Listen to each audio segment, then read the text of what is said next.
All right, everybody, here we go with another video. In this lesson, we're going to tackle the question, how do I write a paragraph? Now, I'm going to tell you up front, it sounds like a simple question, but I don't know. I'm going to overcomplicate it probably. Okay, so if you want to do this as an activity, first thing I would encourage you to do is to write a paragraph telling the story of your day so far.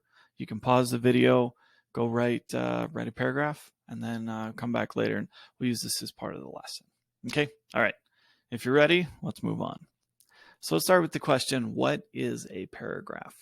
I like asking students this because it tells me what you've heard up to this point, probably when you're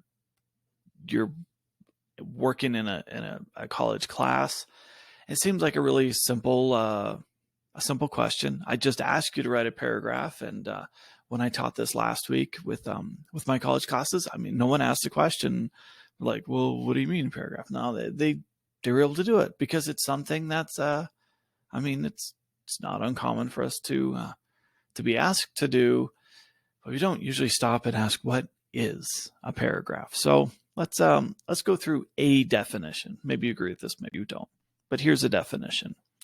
It's a distinct section, visually distinct. When you look at it, you can tell this is different than other things, of writing made up of one or more sentences organized around a central theme.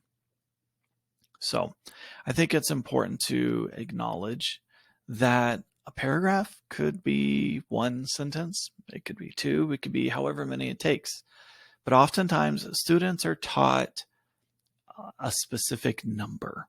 You know, maybe it's 5 to 7 or 4 to 6. When I taught this recently, the lowest I heard was 3.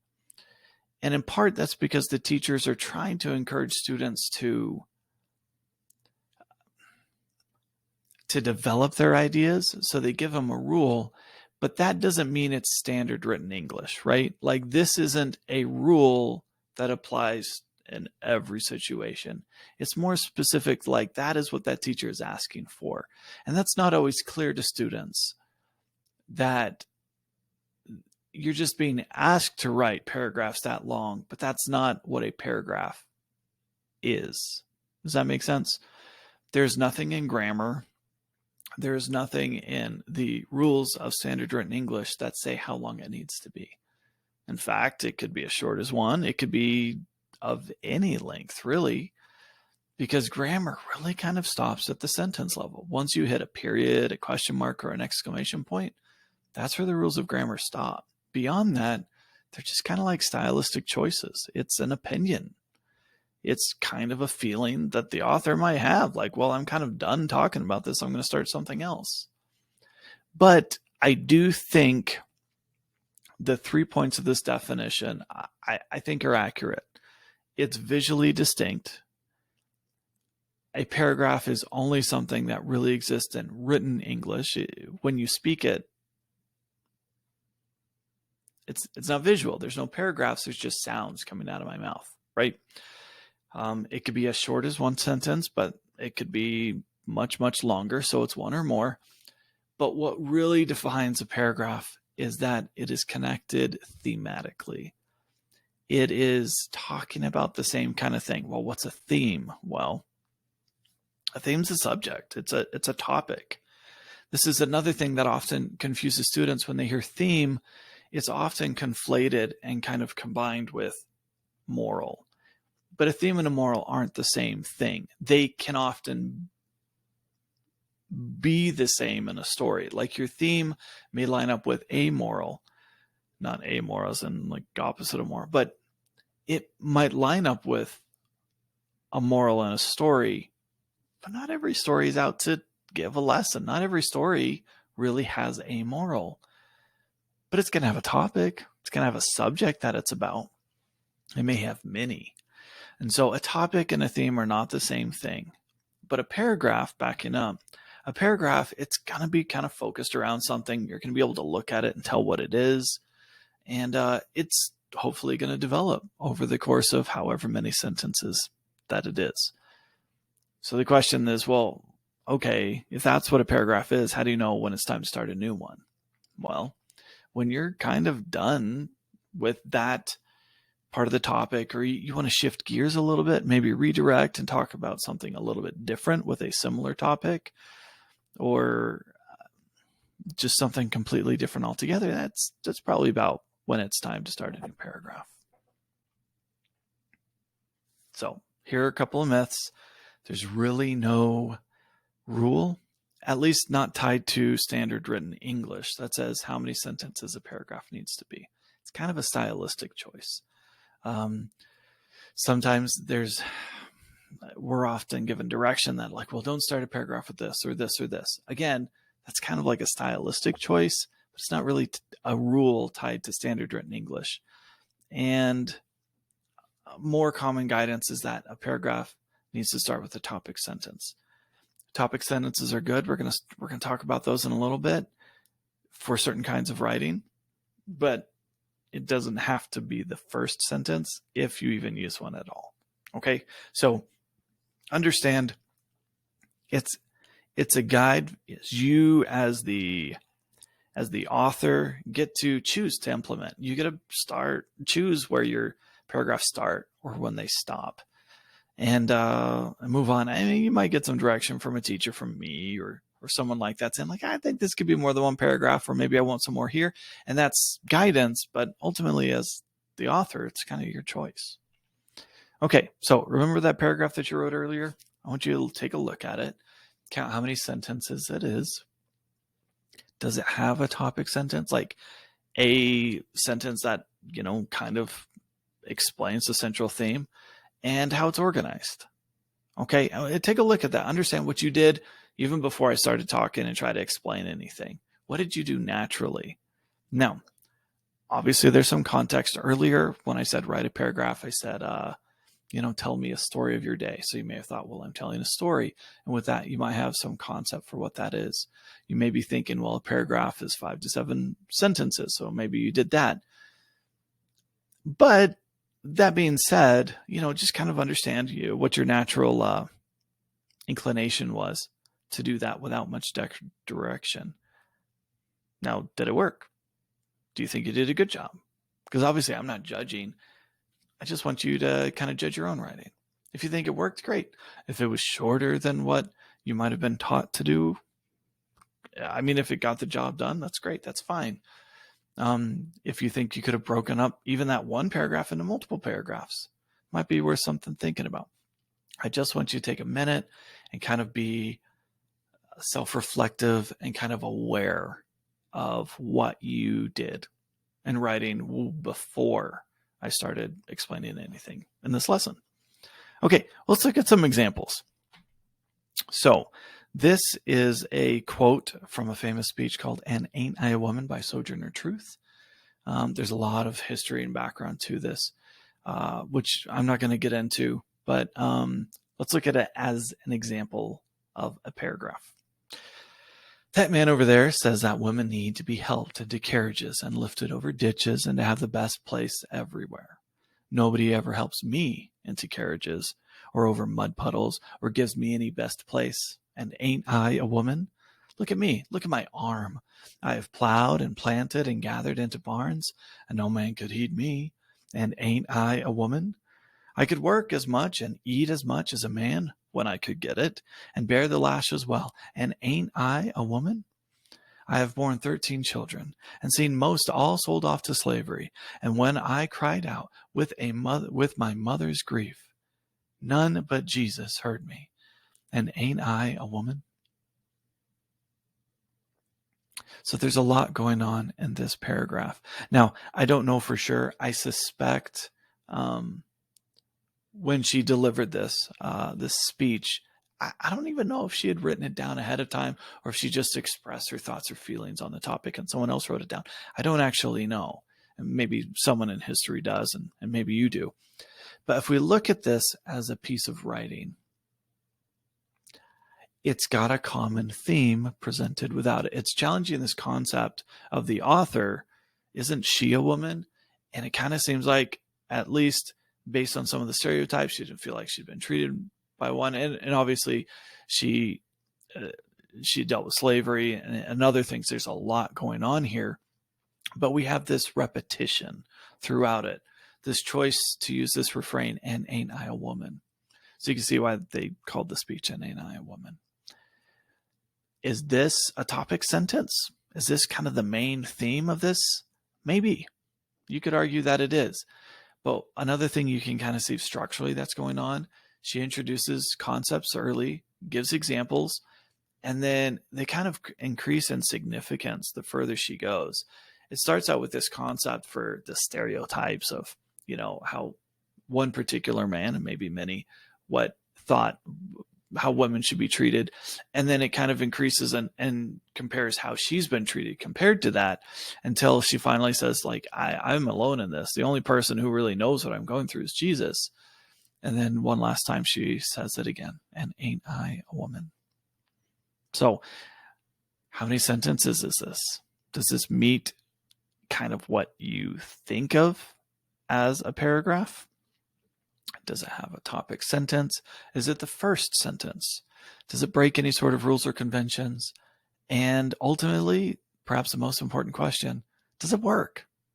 Does it convey an idea clearly and effectively? And I would argue it absolutely does. Okay, so here is the opening paragraph to a short story called By the Waters of Babylon by Stephen Vincent Benet. This is a really interesting short story, has a lot of setting is a really important element in the story. So I'm just gonna, sorry, I've got notifications going off. I'm gonna read this, and let's look at it as an example of a paragraph. The north and the west and the south are good hunting ground, but it is forbidden to go east. It is forbidden to go to any of the dead places except to search for metal, and then he who touches the metal must be a priest or the son of a priest. Afterwards, both the man and the metal must be purified. These are the rules and the laws. They are well made. It is forbidden to cross the great river and look upon the place that was the place of the gods. This is most strictly forbidden. We do not even say its name, though we know its name. It is there that the spirits live, and demons. It is there that are the ashes of the great burning. These things are forbidden. They have been forbidden since the beginning of time. Now, when you look at that, can you tell what's going on? Now, clearly, this is a different style of writing. We had a speech in the first example, and this is a piece of creative writing. It may look different than something that you write as an essay or in an academic paper, because they all kind of have different styles. But for what it is, as a piece of creative writing, does it work? Does it kind of make sense? Does it make you, are you intrigued at learning more? Is there a clear thought that kind of develops and expresses over the course of several sentences?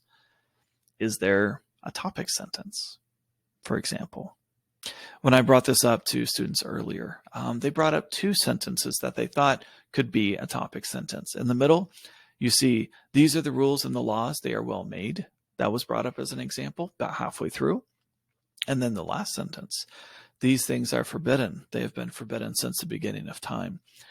So it's kind of an example of where you might see a topic sentence. So let's back up and pause and talk a little bit. What is a topic sentence? Well, it's a sentence that clearly states the theme or main point of a paragraph. It might be a claim, which would make it debatable and argumentative, or it might just be factual as it introduced information about the topic, but ultimately it's going to be clearly stated, or else it's not much of a topic sentence. It's often the first sentence, but it doesn't have to. In both these examples, and ain't I a woman is definitely not the first sentence in the paragraph. And those two examples I just read from By the Waters of Babylon, not the first sentence. One's in the middle, one's at the very end. So if we look at it in terms of structure, there's a lot of different places that a topic sentence might show up. It might be your first sentence, then followed by several supporting sentences. It might be in the middle, introduced by a few sentences and followed by a few, or it might be the very end of a paragraph. Or you may choose to not even have something that you would call a topic sentence. Especially in creative writing, you might develop an idea, or you could argue every single sentence in the paragraph could be identified as a topic sentence, as it clearly states the theme and develops it. The point I want to make is that there's a lot of these rules we may have been taught earlier. They were never meant to kind of last forever. They were guidelines, guardrails to kind of help us learn how to do something, but not to inhibit our ability to express ourselves creatively. We just need to make sure that how we structure and present our paragraphs is appropriate for the kind of writing that we're doing. If it's creative, blue skies, you can do just about anything as long as it works for what you're trying to accomplish. And persuasive writing, probably want to be a little clearer and more articulate so that whatever you're trying to convince people of, that they know what it is and they know what to do about it. Something similar in academic writing, we don't really, there's no mystery to it. You start an academic paper by saying exactly what your point is, and then you just explain it and revisit it over and over and over again in greater detail until you're done. So yeah, topic sentence is probably a really good strategy. It's a good tool to use for persuasive or academic writing. It may not be as necessary in creative writing. You just kind of need to make that choice for what you think is appropriate or relevant for you. Now, if you're going to use one, do you start at the beginning? Maybe that might work for you. Do you want to stick it in the middle or stick it at the end? Whatever is appropriate and relevant for the kind of writing that you want to do. Now, in my experience, I don't go into writing thinking about topic sentences or where to put them unless I'm writing an outline. Now, if I'm writing an outline, I almost always stick the topic sentence at the beginning of a paragraph unless it's the introduction to a paper. And then it's almost always the last sentence in the paragraph. And that topic sentence is going to be my thesis statement. But that's just kind of strategies I've used, which is predominantly in academic writing, where I'm writing research or something like that. So let's kind of go over this and maybe a couple of strategies going forward.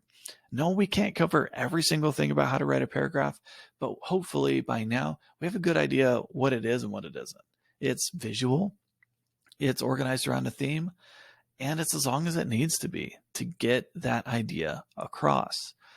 And here are a couple more thoughts. You can present it in a lot of different ways. It just needs to make sure that it's logical so that your reader can follow it and understand what's going on. The details should help you to explain whatever your main point is thoroughly, so that you're not just superficial in your thoughts, but you're conveying something that is has some depth and some originality and content for your reader. It's as short or as long as it takes. And when you're kind of ready to shift gears or move on, start a new paragraph. That's just a couple thoughts from me. Hopefully this has been helpful. Hopefully maybe challenge and maybe make you rethink paragraphs just a little bit and get a little bit closer, maybe a little bit freer to writing with an open mind, but also being deliberate depending on the kind of writing that you're doing. So thanks for watching. I hope that this video was helpful, and I'll see you in the next one. Bye.